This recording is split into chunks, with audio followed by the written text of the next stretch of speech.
તો બધા પૂછતા હતા કે હું લસણની ચટણીને કેવી રીતે સ્ટોર કરું છું, કેવી રીતે બનાવું છું.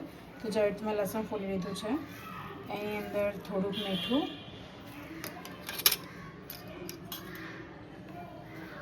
થોડુંક મરચું નાખી અને ચોપરમાં ચોપ કરી લઈશ.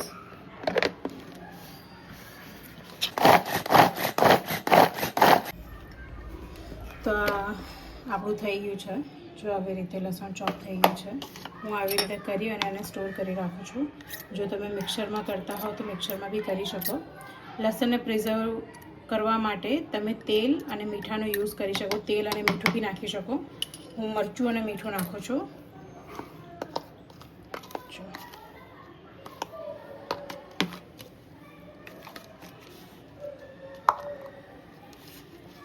આપણી ગાર્લિક પેસ્ટ રેડી છે. હવે તમે એને કોઈ પણ સબ્જીમાં, દાળમાં, ગમે તેમાં, રાઈસ, ભાત, પુલાવ, જેમાં બી યુઝ કરવો એમાં તમે ડાયરેક્ટલી આને વઘારમાં યુઝ કરી શકો છો.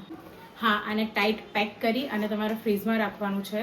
અને જ્યારે બી તમારે જરૂર હોય એટલું જરૂર પૂરતું કાઢી અને તરત જ એને પાછું ફ્રીઝમાં રાખવાનું છે કે એની અંદર પાણી ના બને. પાણી બનશે તો આ પેસ્ટ બગડી જશે. એ બહુ ટાઈમ સુધી એને બહાર નથી રાખવાનું.